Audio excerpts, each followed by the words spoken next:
Prijazno pozdravljeni, spoštovani gledalci lokalnega programa TV Studia Bistrica v naši redni tedenski informativno-reportažni oddaji Bistriški tednik. Tokrat dogodkov ni bilo v izobilju, posebej pa bi izpostavili obeležitev 17. obletnice smrti dr. Jožeta Pučnika, ki je bila že tradicionalno na pokopališču na Čerešnjevcu. 17. obletnica smrti dr. Jožeta Pučnika. Predavanje, kaj vse se skriva na spletu. V športu pa v državnih prvakih v Fire Combatu z Videža.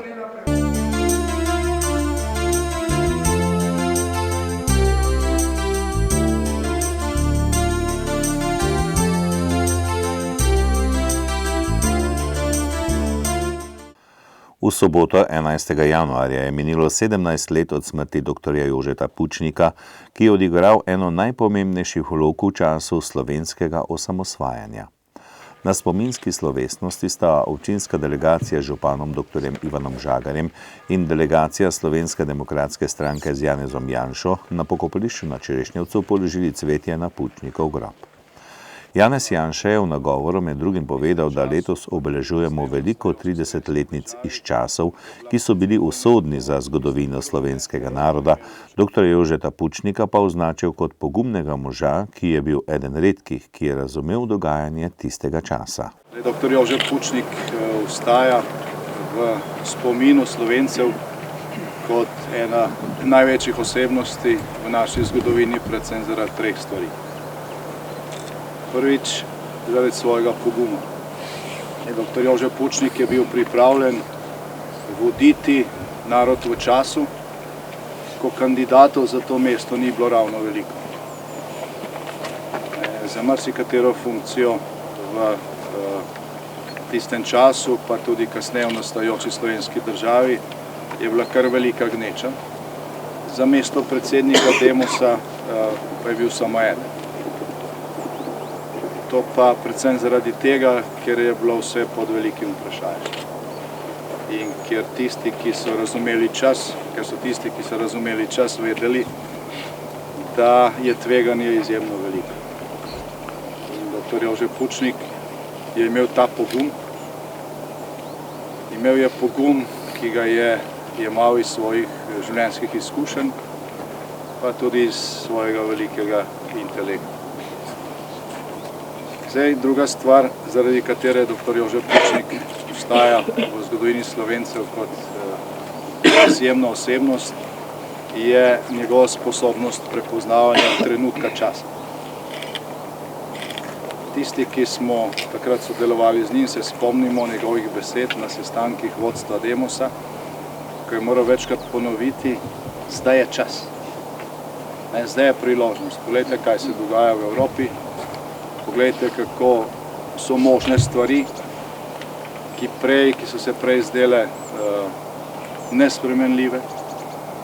Zdaj je čas. Če bomo Slovenci ta trenutek zamudili, potem je veliko vprašanje, kdaj bo prišel naslednji, zagotovo ne v času življenja naše generacije. Ko so nekateri intelektualci, ki so prej delali na tem, da bi Slovenija postala samostojna država, tako da bi napisali in sprejeli novo slovensko ustavo in to ustavo dali na referendum po potrditev ljudstvu. Na nek način vendarle prišli do spoznanja, da se to ne bo zgodilo, ker Demos ni imel dvotretjinske večine. In takratna leva opozicija je seveda sanjala še o neki novi Jugoslaviji ali pa prenovljeni Jugoslaviji. In so potem predlagali obratno pot, se pravi najprej referendum, osamosvojitev in potem ustava. Je bilo to z vidika seveda nekega profesorskega položaja nekje na neki katedri relativno udobna stvar. Pač nekaj predlagaš in to je to. Z vidika položaja, na katerem je bil dr. Jožet Pučnik, pa je bila to krvavo resna zadeva. Stopiti na neko pot, ki je bila precej bolj negotova kot tista prva, ki smo imeli začrtano pred volitvami in prevzeti odgovornost za to, tudi za morebitni poraz. Nihče ne ve, kako se ljudje odločajo, ko je enkrat referendum, kakšne bodo takrat okoliščine. kaj bo ravno tisti dan lahko storila takratna jugoslovanska vojska. Jože Pučnik je bil tisti, ki je rekel da. Res je potem Demosov poslanski klub sprejel to odločitev in je formalno potrdil in je potem prišlo do pogajanj in do relativnega političnega soglasja glede referenduma. Kljub temu pa je bil en človek, ki je moral reči da. In od njega je bilo odvisno, ali bomo šli naprej po tej poti, za katero danes vsi trdimo, da je bila zgodovinska, se jo spominjamo ob obletnicah in ob tem slišimo tudi marsikaj, kar sicer ni bilo res, ali pa ni res, ampak tveganje in odločnost v tistem času je bila tista, ki je odločila in ta odločnost je bila koncentrirana v osebi in imenu dr. Jožeta Pučnika. Tudi v času, ko je bilo to vse na kocki, ko so bilo v zraku letala jugoslovanske armade, ko so bili tanki na naših cestah, je bil dr. Jože Pučnik, čeprav ni imel formalne funkcije v takratni strukturi, je pa bil predsednik vladajoče koalicije. Človek, ki je na nek način v sebi imel koncentrirano odgovornost za dogajanje v tistih časih. In bolj kot stališča nekaterih ali pa bojazni pa oklevanja nekaterih formalnih organih takratne Republike Slovenije, je njegova beseda, pač tistim, ki smo morali sprejemati zelo konkretne odločitve v zvezi z obrambo Slovenije, pomenila največ. Ker smo vedeli, da je on tisti, ki nosi na ramenih težo te usodne odločitve. No in tretja stvar, ki se jo mogoče zavedamo šele v zadnjem času, v zvezi z mislijo dr. Jožeta Pučnika, so njegove besede zapisane v njegovi prvi knjigi, kjer je zapisal, da je za demokracijo potrebna tudi politična kultura. Pred 30 leti se nam je to zdelo samo po sebi umevno. Zdelo se nam je, če bomo imeli svobodne ali pa večstrankarske volitve, bodo ljudje itak sami izbirali, izvolili najboljše in vse bo šlo po čim bolj strmi poti naprej k napredku, materialnem, kulturnem, duhovnem, tako kot smo si predstavili, da se to dogaja na zahodu Evrope. Dr. Jože Pučnik je dobršen del svojega življenja živel na tem zahodu in zaradi tega je vedel, da je demokracija zgolj forma, ki se jo da tako ali drugače prilagajati, zavijati in zlorabljati, če v tem okviru ni tudi politične kulture. Mi se šele po 3 desetletjih dobro zavedamo, kaj to pomeni. Živimo namreč v državi, kjer je možno hkrati poveličevati zločine, celo genocid, množične poboje, jokati za teroristi in se hkrati razglašati za naprednega, strpnega, progresivnega, kulturnega, skratka za vzor celemu svetu. To je seveda politična nekultura, to je zloraba pojmov, to je atentat na besedo, na same pojme.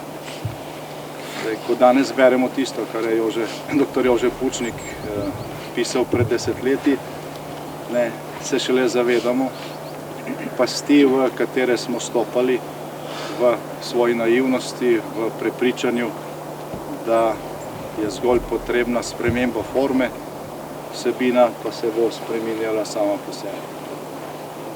Tako da priporočam vsem ponovno branje dr. Jožeta Pučnika, tudi tistih stavkov in tistih besed, ki so se nam pred desetletji zdeli pretežki za razumevanje. Danes to razumemo, ker pač posledice občutimo na svoji koži.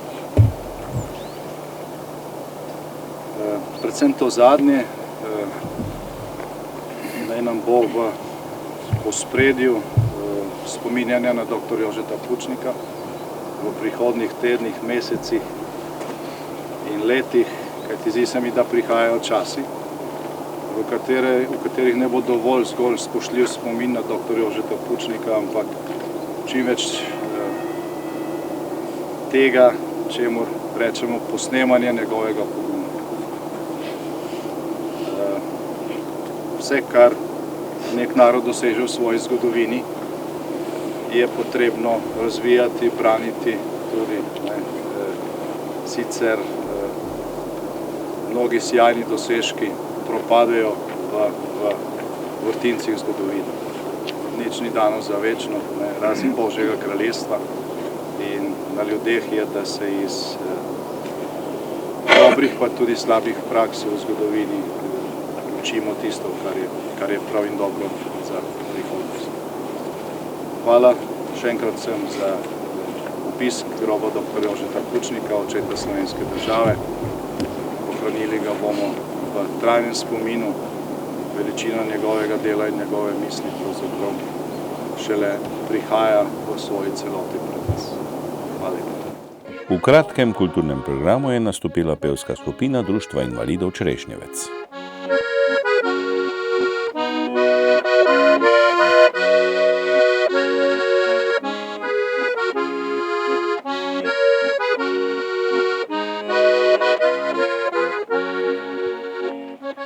Slišal šumenje Savice, Triglav bom videl izgled. Šel bom v Vinske gorice, šel bom na Pohorje spet. Vabi zasanjana Trenta, vabi Ljubljansko polje.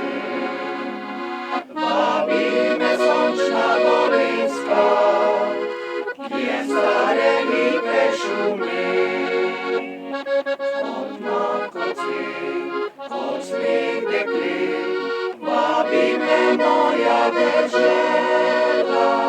Kot lastovka se vračam tja, kjer sem nekoč bil doma.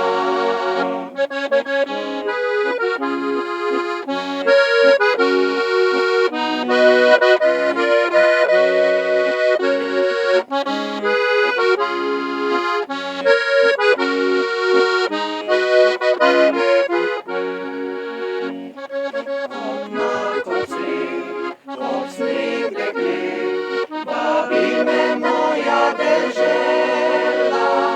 Kot lastovka se vračam tja, kjer sem nekoč bil doma.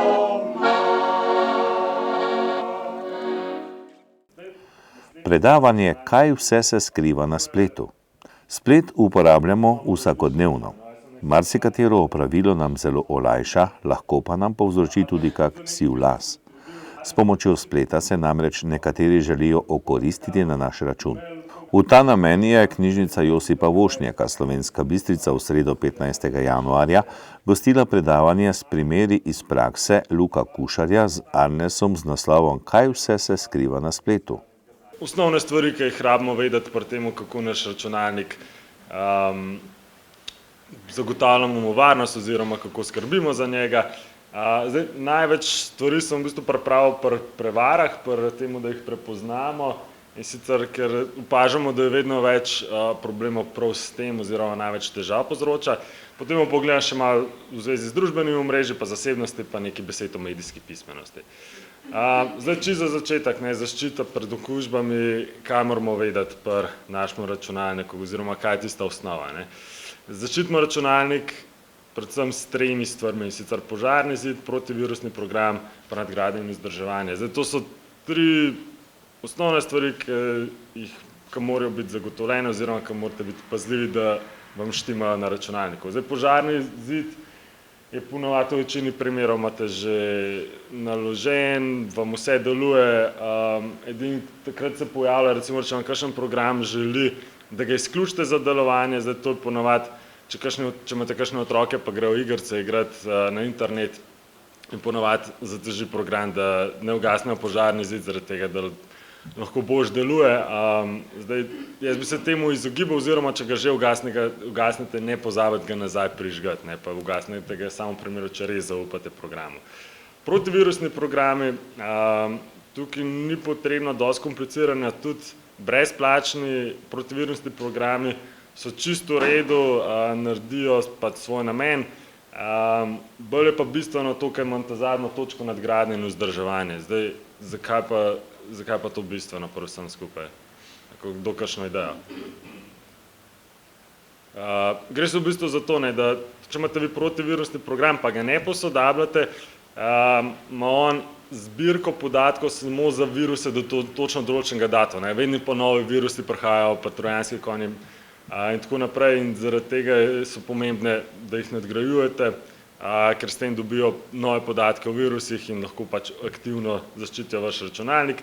Enako je pa pri nadgradnji programov, recimo, ko vam reče računalnik, da bi želel, da nadgradite oziroma da ima za vas update in potem, da resetirate računalnik. To nam je včasih zoprno, ker nam skoči ven direkt sred dela, pa rečemo, se bom pol, pa mogoče pol pozabimo, ampak je pomembno zaradi tega, ker vedno znova odkrivajo, kje so ranljivosti v programu in jih potem s temi nadgradnjami odpravljajo, ampak potem spet pogruntajo, da so pa mogoče nekje drugje pustili vrata odprta, pa je treba na novo narediti, tako da zaradi tega je to nekako konstantno prisotno, ampak kot pravim, ne ignorirati, ampak za tisti čas pretrgati delo ali pa karkoli, ali pa se organizirati tako, da boste nadgradili na koncu vašo programsko opremo. Doma večinoma uporabljamo brezžično povezavo, ponavadi imamo samo en računalnik povezan ali pa še to ne s kablom. Zdaj WPA2 sam pomeni, da imate geslo za dostop do vašega brezžičnega omrežja, kar je fino zaradi tega, ker kot prvo ste ga vi plačali, pa ga vi uporabljate, pa ne bi bilo fino, da vam kdo zastonj še se obesi na linijo zraven, kot drugo pa nikoli ne veste, kdo se vam lahko noter malo ukrade, pa potem naredi kakšno neumnost oziroma vam malo zagrani življenje, tako da imejte zavarovan z gesli, to je moje priporočilo. Zdaj, v osnovi pri uporabi vseh teh aplikacij oziroma storitev na internetu so gesla, z njim je pomembno, da imamo dobro geslo, se pravi, najprej bom dal primer slabega gesla, kaj bi bilo slabo geslo, 1, 2, 3, 4, 5, 6, ali pa te, ki so na tipkovnici skup številke, QWERT, ampak žal so to še zmeraj najbolj pogosta gesla, ki jih ljudje uporabljajo, ali pa geslo, password, da imaš tako. Temu se dajte izogibati, ker to je prva stvar, ki jo bo eden probal vtipkati noter, ki bo videl, ki se bo hotel koristiti. Zdaj, dobro geslo je recimo to, ki imamo velike črke, male črke, številke, zdaj kaj pa problem pri takem geslu? Kako se ga bomo zapomnili? Absolutno. Ker tudi najboljše geslo nam ne pomaga, če jih moramo vedno menjati, pa imamo potem še s tem težave. Pa se zaradi tega pa mogoče odločiti, da bom dal pa nekaj lažjega, ker se mi ne da vedno znova ukvarjati s tem. Zdaj, tako nekako pa izgleda tako, da si recimo nek stavek zapomnite, povzamete prve črke, pa imate recimo to sestavite. To je primer, druga možnost je tudi, da je dolgo geslo iz nepovezanih različnih besed, pač naključnih besed. To je tudi malo težje, da bi kdorkoli se spravil potem razrešiti oziroma da bi vam probal pač pogruntati vaše geslo. Zdaj, a moramo imeti za vsako storitev, ki uporabljamo svoje geslo? Absolutno je priporočljivo, ampak zdaj, če imamo pol 20 gesel, ki se jih ne zapomnimo, spet imamo težavo, zato lahko imamo eno močno geslo, pa ga modificiramo, recimo damo FB za Facebook, ali pa TW za Twitter, ali pa na začetku, na koncu, v sredino, tako da ga malo prilagajamo, ampak načeloma je to tudi v redu princip, se pravi, da nimate potem pa enega kupa gesel, pa potem vedno iščete znova, kjer ga moram zdaj že uporabljati. Ker tudi nič vam ne pomaga, če imate zraven računalnika napisana vsa ta gesla, ker se bo eno sedel zraven, pa jih bo prebral, ali pa če imate kar na ekranu, ker lahko tudi naredite ta pač listek si, da jih imate tam napisane. To žal pač, da niste nič naredili, tudi če ste se potrudili, da imate močna gesla. Zdaj, naslednja stvar, računalniški virusi. Okay, to je najbolj pogosta, najbolj poznana, bom rekel, grožnja, da bomo pa dobili virus, vsi poznamo, da na računalniku lahko dobimo virus. Ni več, da vam bo en dal virus gor, zato ker vam hoče cel računalnik uničiti, to bolj počnejo ljudje, ki hočejo točno določeno kaj uničiti, oziroma gre bolj za že neko, recimo temu, kibernetsko vojskovanje, bolj temu namenjeno. Zdaj pa za povprečnega uporabnika je pa dosti bolj izpostavljen takim virusom, ker v bistvu se vam potem prikazujejo različni oglasi, za katere se niste strinjali, da se vam prikazujejo.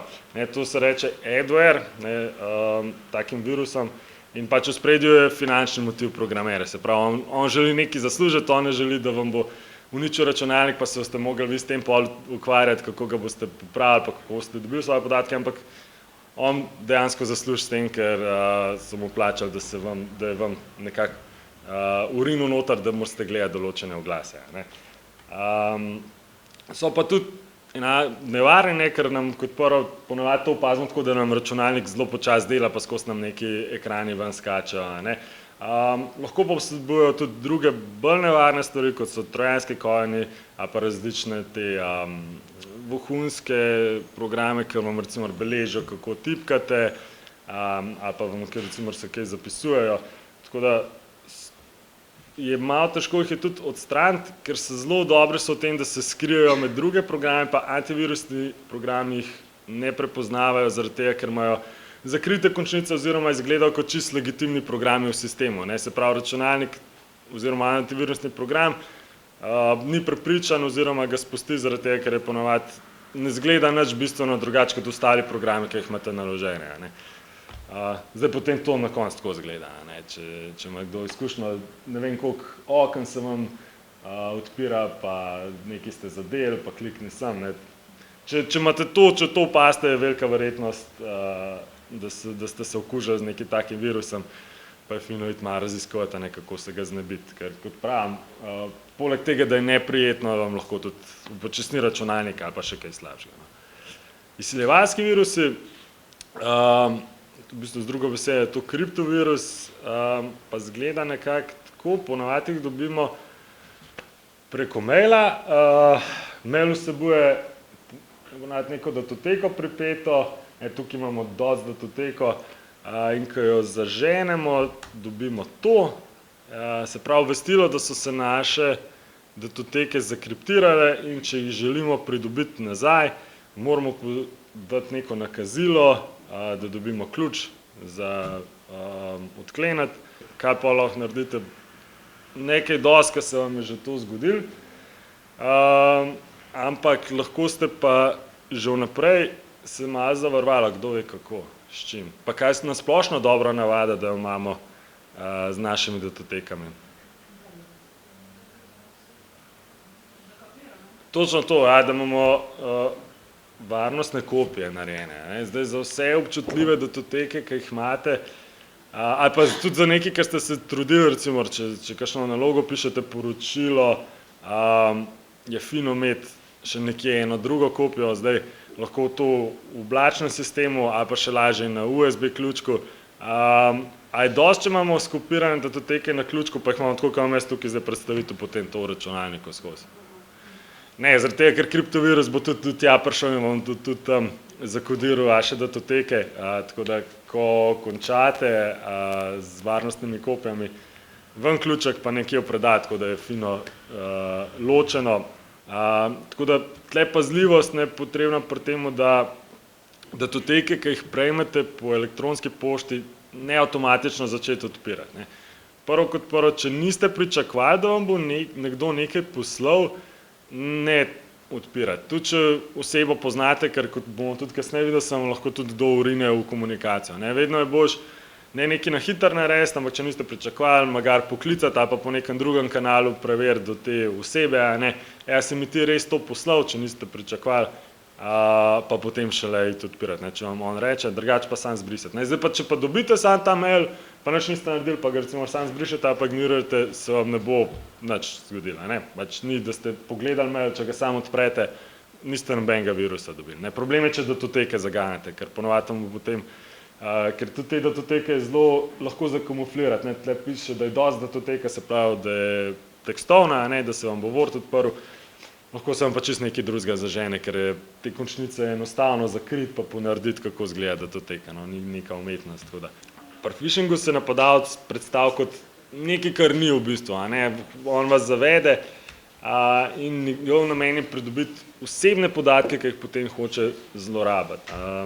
Če ste vi dobili nek mail, kjer ga ste, tak phishing mail, a ne, pa ste odtipkali svoje podatke in dobi napadalec dostop do vašega elektronskega računa, potem lahko on še iz vašega računa naprej pošilja to sporočilo drugim, a ne, in se predstavlja, kot da ste vi. Ne. Se pravi, eno je za vas, eno je pa za druge, ki tudi uporabljajo isto storitev. Najbolj poznana je nigerijska prevara, tu mislim, da je ene par primerov kar tam noter, ne, se pravi, da vam je nek ali princ ali kdorkoli pisal, da ima težavo, da je podedoval bogastvo, ampak da rab enega, ki bi mu pomagal pri tem, ker mora najeti odvetnika iz Evrope in vi ste edini, ki mu lahko pomagate in slej ko prej vam pač napiše, da bi rabo to denarja, ampak vi boste pa dobili milijone potem v zameno. Ne. Prevare so se podobne, če vemo te osnovne stvari, a ne, kako delujejo, jih znamo tudi prepoznati pa reagirati oziroma ponovati najbolj, da jih nasplošno ignoriramo. Ne. Se pravi, če se vam karkoli zgodi, da mislite, da ste padali na prevaro ali pa da ste recimo kaj narobe naredili, se lahko vedno na njih obrnete. Pa če ne bo čist primer za njih, bodo oni vam točno povedali, na koga se lahko obrnete. Ali potem dajo recimo nas na Arnes ali pa recimo komu drugemu, ampak oni vam bodo znali povedati, ne, in vedno se lahko na njih obrnete. Zdaj, naslednja stvar, bomo na hitro pogledali, so družbena omrežja, aplikacije za komuniciranje, zdaj tega poznamo ogromno. Zdaj, tisto, kar je problematično pri družbenih omrežjih, je ponavadi to, da se ne zavedamo, kako jih plačujemo, ne? Ker načeloma so brezplačna ta omrežja za nas. Ne? Ampak brezplačna so striktno v monetarnem smislu. Ne? Zdaj, pomislite, kakšne dobičke ima Facebook na borzi. Ne? Milijardne. Kako je to možno, če nič ne plačamo? Ne? Zaradi tega, ker oni še vedno služijo in zelo dobro služijo na nas, čeprav mi ne damo nobene valute, ne? Oziroma denarne valute. Damo jim pa nekaj drugega, ne? Damo jim pa svoje podatke, oni beležijo našo aktivnost in oni lahko to zelo dobro potem naprej zainteresiranim ljudem posredujejo. Ne? Kar hočem povedati, ja, da ni to zastonj, ampak vi to plačate s svojimi podatki. Problem je pa v tem, saj jaz vidim v tem problem je pa, ker se tega ne zavedamo naprej. Ne. Mi se strinjamo s pogoji rabe, a ne, in tam se pa nam zaključi, zdaj pa mi ne vemo, da bojo naše podatke oni za ta način uporabljali. Vse v redu, če se vi strinjate, če vi veste to, a ne, pa se strinjate, pa še vedno želite uporabljati, ok, ampak da vam pa to na skrivaj dela, ne, da na skrivaj vaše podatke enemu prodaja okoli oziroma da vam to zakrije, ne, da se predstavlja kot absolutno brezplačen, ampak ni, tle se pa meni zdi težava. Ne.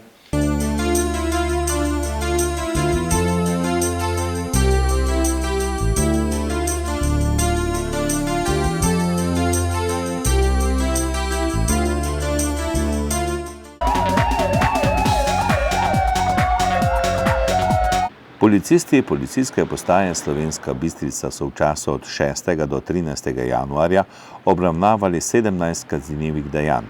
Od tega 3 velike tatvine, 9 tatvin, 2 kaznivi dejanji, poškodovanje tuje stvari, kaznivo dejanje grožnje, kaznivo dejanje povzročitve lahke telesne poškodbe in kaznivo dejanje ponarejanja listin. Slovenska Bistrica. Neznani storilec je iz posode za gorivo iz 2 tovornih vozil odtujil dizelsko gorivo in s tem dejanjem podjetje oškodoval za 400 evrov. Veliko Tinje. Neznani storilec je v osnovni šoli Tinje zaposleni delavki odtujil denarnico z dokumenti in bančno kartico ter opravil 6 dvigov gotovine in s tem lastnico oškodoval za 1200 evrov. Policisti so bili obveščeni o 14 prometnih nesrečah. Od tega so 4 nesreče obravnavali kot prekršek in v 5 primerih odstopili od ogleda kraja nesreče ter udeležencem izdali pisna obvestila. V 4 primerih so dogodek zaključili z uradnim zaznamkom. Eno prometno nesrečo s hujšimi posledicami so obravnavali policisti prometne policije Maribor. Zaradi kršitev cestno-prometnih predpisov so podali obdolžilni predlog na okrožno sodišče v Mariboru, izdanih je bilo tudi 23 plačilnih nalogov. Enemu vozniku je bilo zaradi vožnje pod vplivom alkohola začasno odvzeto vozniško dovoljenje. Zaradi kršitev javnega reda in miru so policisti opravili 7 intervencij, od tega 6 v zasebnem prostoru in 1 na javnem mestu. V 2 primerih so kršiteljem izdali plačilni nalog, zoper 2 kršitelja pa bo opravljen hitri postopek z odločbo pri prekrškovnem organu tukajšnje policijske postaje. V 5 primerih so intervencijo zaključili z uradnim zaznamkom, saj niso bili ugotovljeni elementi prekrška. Policisti so obravnavali tudi samomor, delovno nezgodo, požar na osebnem vozilu in nudili eno asistenco zdravstvenemu osebju.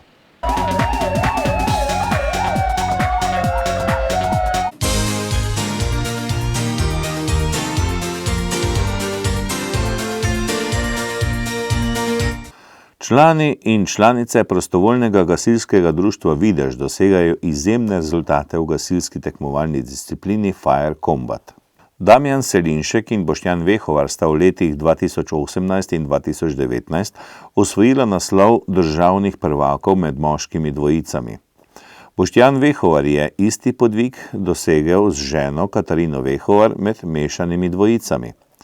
Z ekipo prostovoljnega gasilskega društva Videž tekmujeta tudi Miha Selinšek in Luka Leskovar. V zimskem času ekipa trenira v atletski dvorani v Slovenski Bistrici pod vodstvom priznanega kondicijskega trenerja Zorana Kregarja. Več o dosedanjih dosežkih in načrtih ekipe Fire Combat z Videža je za Studio Bistrica povedal 2-kratni državni prvak Damjan Selinšek. Kdaj in kako in pravzaprav zakaj ste se začeli ukvarjati s Fire Combatom? To je pa bil en taki izziv. Na začetku smo rekli, bomo probali, da vidimo, kako je to. Tam smo bili na eni tekmi na Polskavi. Zdelo se nam je zanimivo, ampak pol smo rekli, dobro, zdaj le ne bomo. Pol pa čez ene 3-4 leta smo pa ti rekli, nič, te pa začnimo. Začetek je bil res hud, naporen, nismo vedeli, kje smo, kako začeti, kje končati, oprema, vse. Hodili smo na Polskavo, na spodnjo Polskavo, tam so nam fantje pokazali, kako to vse poteka. Udeležili smo se prvih tekem. Rezultati so bili zadovoljivi za prvi krat. Misliš, da si dobro pripravljen, narediš tekmo, vidiš rezultat, si misliš, vse od drugič boljše. No in tako se je nadaljevalo iz tekme v tekmo, vedno boljše. Prišli smo na 2 minuti 13, začeli smo z 4 minute pa pol, je bil veliki uspeh. Potem smo s kolegom nadaljevala, smo bila 2 leti skupaj, rezultati so bili kar zadovoljivi, na to je kolega odnehal, potem smo pa začela naprej z Boštjanom Vehovarom. Rekla smo, bomo, nič, gremo na polno. Začela smo, prvo leto smo se še malo lovila, iskala rešitve za najboljše rezultate. Uspelo nam na zadnji tekmi, to je bila Litija 2017, prvo mesto. Kaj bi rekel, bil je začetek konca.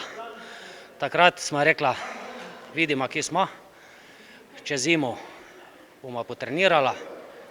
Naslednje leto smo začela zadovoljivo s prvim mestom, 2 prva mesta, 2 druga, postala smo državna prvaka.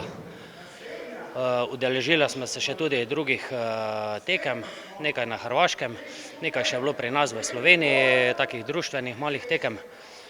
Bila smo v samem vrhu. Sezone 2018 je bilo konec. Mislim, da je bilo 11 prvih mest, 2 druga. Smo rekla, nič, v sezono 2019 štartamo na polno, še na boljše. Želeli smo si osvojiti oziroma obraniti prvo mesto oziroma mesto državnih prvakov iz leta 2018. Bilo je zelo težko, stresno. Mislim, da bolj stresno, kot pa fizično. Na koncu nam je uspelo. Bila smo zelo vesela, ponosna na vse, ki so nam ostali ob strani, pomagali.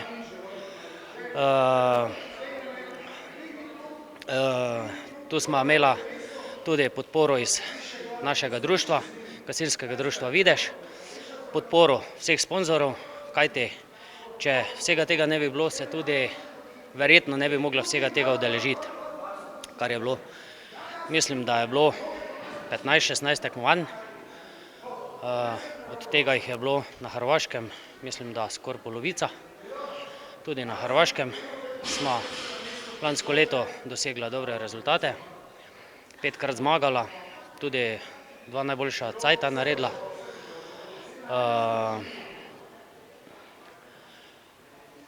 Tako da smo rekla, ponovimo še v tretje. Tudi to, v to sem podala, da bomo osvojila tudi tretji naslov državnih prvakov. Potrebno je še povedati, da je Boštjan naslova državnih prvakov osvojil tudi v mešanih dvojicah. Ja, tudi Boštjan za svojo ženo Katarino sta se odločila leta 2017, mislim, da ali 2016, začeti nastopati v Fire Combatu, v mešanih dvojicah. Tudi njima prvo leto je bilo malo tipanja, drugo leto sta postala državna prvaka, nato sta tudi obranila naslov državnih prvakov, tako da Boštjan ima 2 naslova, dvojna. Tudi mešana kategorija je zelo težka, kajti tam se dosegajo rezultati, ki jih prenekatera moška dvojica ne doseže. Boštjan in Katarina imata tudi državni rekord, tako kot jaz in Boštjan, tako da smo zelo ponosni. Pri tem imamo veliko podporo našega kondicijskega trenerja Zorana Kregara, ki nas je prevzel pod svoje okrilje in nas kar dobro izmuči in namuči, ampak nič ni zastonj, vse je na koncu odtehtalo svoje. Kako ste pravzaprav začeli sodelovati s Kregarjem? Zoran, ne vem še danes, kje je on nas zasledil, ampak izrazil eno željo, da bi tudi rad nas vzel pod svoje okrilje kondicijskih treningov, kajti je rekel, on je tudi kondicijski trener ekip Tinja, ki so se uvrstili na olimpijado. Zato je rekel, da tudi smo mi en izziv, ki ga zelo mika. Mi smo mu zaupali, on je nam zaupal, mi smo rekli, da se bomo trudili, on je pa rekel, če se bomo trudili, bojo tudi uspehi. In res je na koncu se z trudom vse poplačalo. Nam lahko nekoliko pobliže predstavite to disciplino Fire Combat, kako poteka? Fire Combat disciplina, to izhaja iz ene ameriške discipline, to je Fire Combat Challenge, ki je pač nekoliko drugačna verzija. V Sloveniji se je to začelo pred 15 leti. Tu so se člani raznih društev dogovorili med sabo, naštudirali so to disciplino Fire Combat Slovenije oziroma tekmovanje gasilskih dvojic. To so bili eni taki pionirji gasilstva, gasilskih dvojic, ki pa jim je to zelo dobro uspelo. Kajti to se že drži 15. leto. Na začetku je to bilo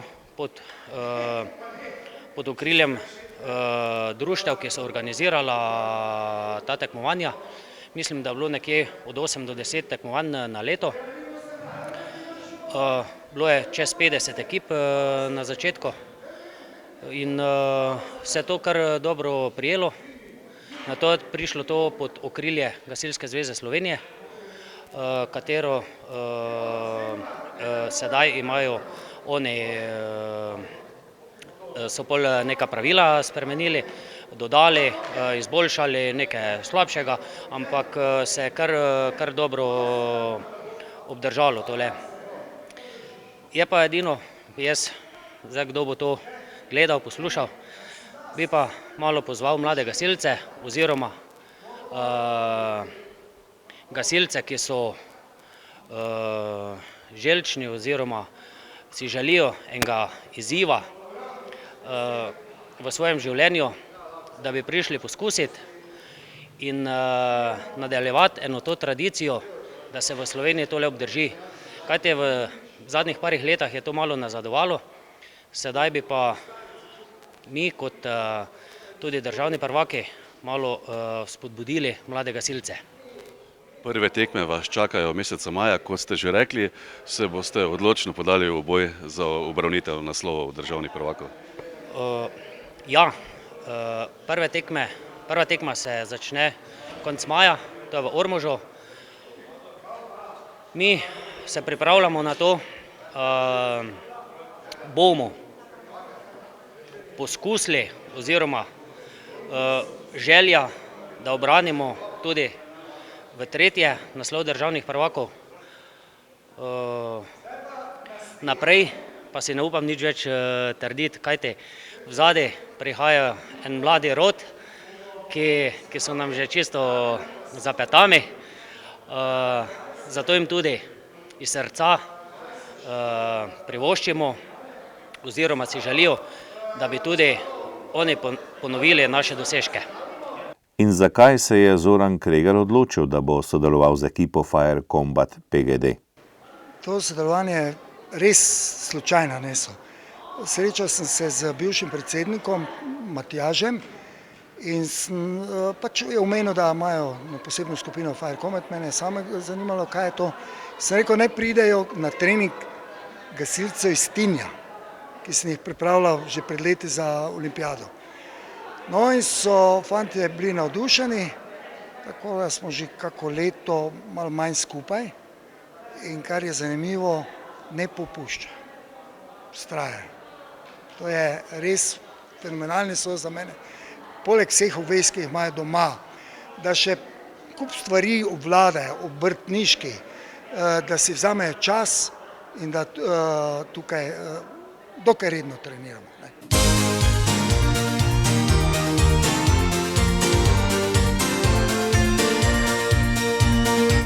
Spoštovani gledalci, tudi današnjo informativno reportažno oddajo Bistriški tednik smo pripeljali do konca. Vse dobro vam želimo in nasvidenje do prihodnjič.